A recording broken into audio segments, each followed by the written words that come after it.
بسم اللہ الرحمن الرحیم۔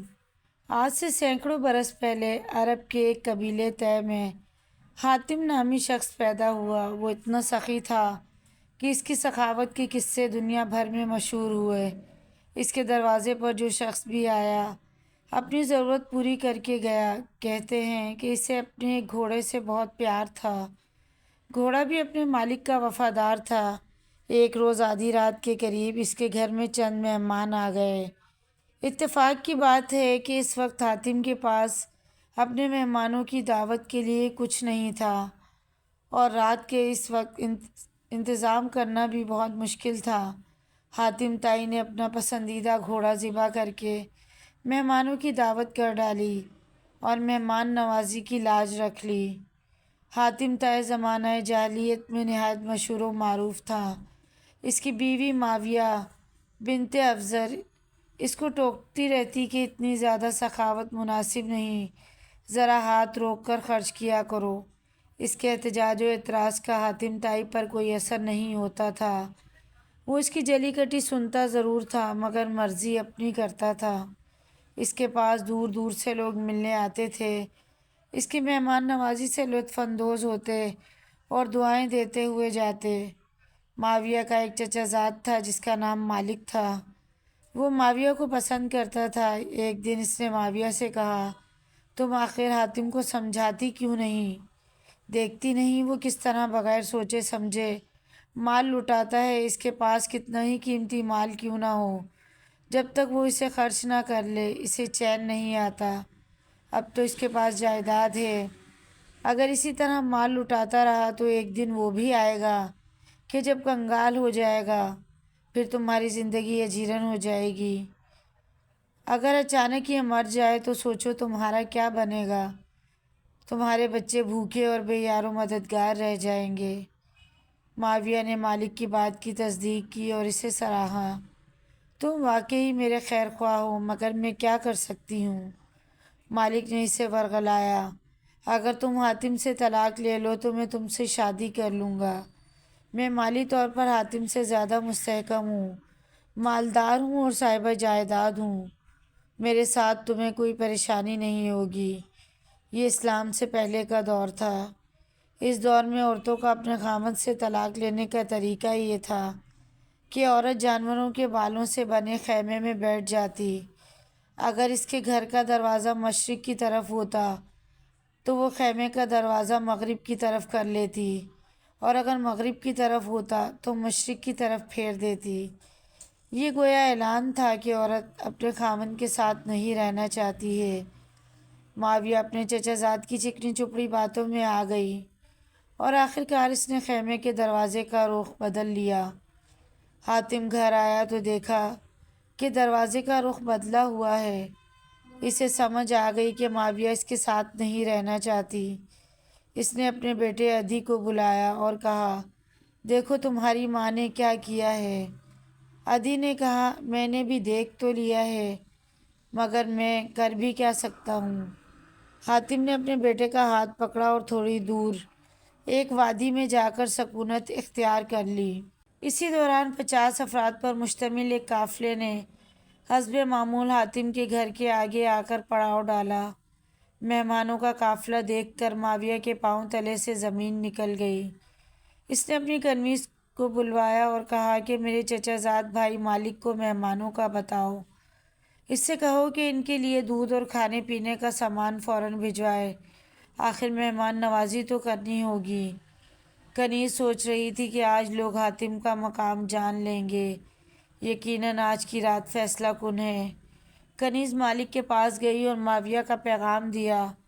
پیغام سنتے ہی مالک نے اپنا سر پیٹنا شروع کر دیا، اپنی داڑھی نوچی اور کہا کہ جاؤ معاویہ کو میرا سلام کہو اور یہ کہو کہ اسی مہمان نوازی اور اسراف کی وجہ سے ہی تو میں نے تمہیں حاتم سے طلاق لینے کا مشورہ دیا تھا۔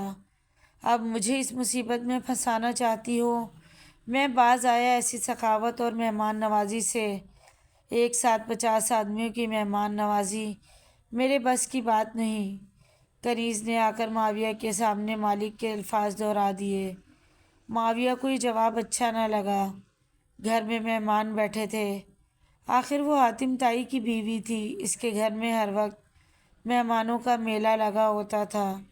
اس نے اپنی کنیز سے کہا کہ جاؤ، حاتم تائی اتنا دور نہیں، قریب ہی وادی میں ٹھہرا ہوا ہے، اسے بتاؤ کہ تمہارے گھر میں مہمان بھوکے پیاسے بیٹھے ہیں، ان کے کھانے کا بندوبست کرو۔ کنیز بھاگتی ہوئی وادی کی طرف گئی، دور سے حاتم تائی کو پکارا، مہمانوں کی خبر دی۔ اس نے کہا اہلاً و سہلاً، مہمانوں کو خوش آمدید۔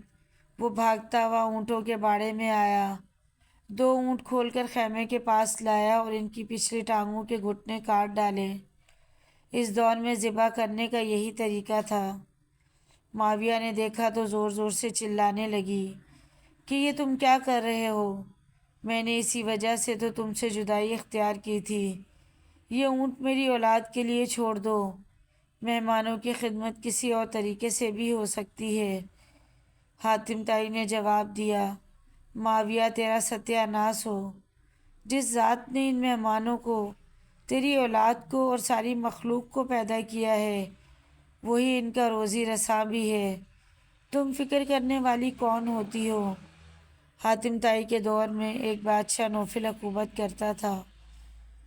وہ حاتم کی شہرت سے جلتا تھا۔ ایک دن وہ بہت بڑے لشکر کے ساتھ حاتم تائی پر حملہ کرنے چلا۔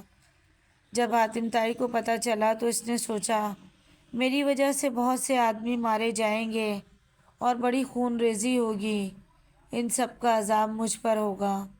اس لیے حاتم تائی وہاں سے بھاگ کھڑا ہوا اور غار میں جا کر چھپ گیا۔ جب حاتم کے غائب ہونے کی اطلاع نوفل کو ملی تو اس نے حاتم کی تمام جائیداد اور اس کے قیمتی گھوڑے قبضے میں لے لیے۔ اس نے یہ اعلان بھی کر دیا کہ جو شخص حاتم کو گرفتار کر کے میرے پاس لائے گا اسے منہ مانگا انعام دیا جائے گا۔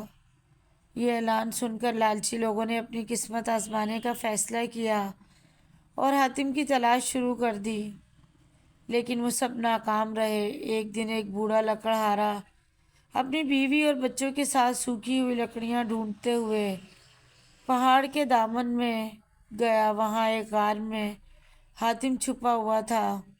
بڑھیا بولی، کاش حاتم تائی ہمارے ہاتھ لگ جائے تو اس بڑھاپے میں ہمیں لکڑیاں ڈھونڈنا نہ پڑے، بلکہ بادشاہ سے بہت سا انعام و اکرام لے کر آئندہ آرام کی زندگی بسر کریں، اتنی سخت محنت سے جان چھوٹ جائے۔ بوڑھے نے کہا کیسی باتیں کرتی ہو، ہماری قسمت میں آرام کہاں؟ ہماری قسمت میں تو یہی لکھا ہے کہ روز لکڑیاں جمع کریں اور شہر جا کر فروخت کریں، تب کہیں نان نمک کا انتظام ہو۔ تو اتنا نہ سوچا کر، حاتم ہمارے ہاتھ نہیں لگ سکتا۔ بڑھیا ٹھنڈی سانس بھر کر چپ ہو گئی۔ حاتم تائی غار میں چھپا ہوا ان دونوں کی باتیں سن رہا تھا۔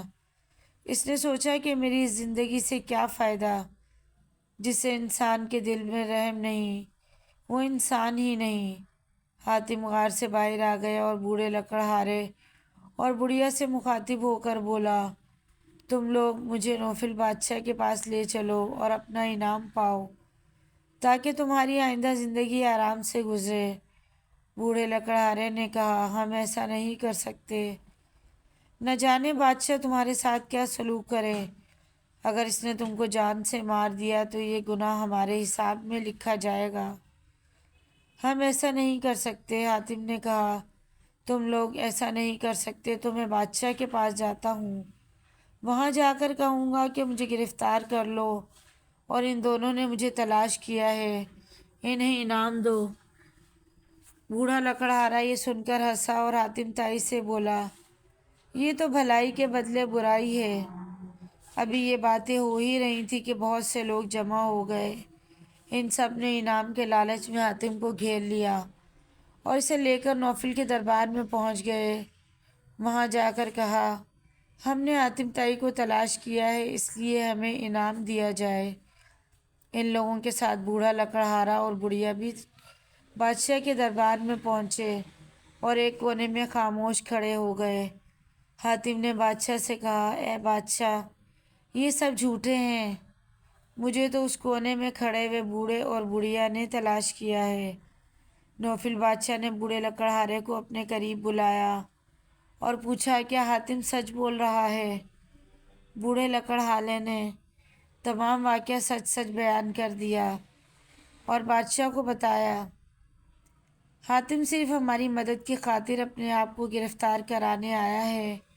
نوفل بادشاہ حاتم کی جرأت اور ہمت پر بہت حیران ہوا اور بولا، اے حاتم، تم واقعی بہت سخی ہو۔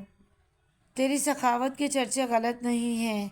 میں تجھ سے واقعی دوستی کرنا چاہتا ہوں کہ تو اپنی جان کی پرواہ کیے بغیر بوڑھے لکڑہارے کی مدد کرنے کے لیے تیار ہو گیا۔ نوفل نے بوڑھے لکڑہارے کو بہت سا انعام دے کر رخصت کیا اور حاتم کو کئی دن تک شاہی مہمان بنا کر رکھا اور پھر عزت کے ساتھ رخصت کر دیا۔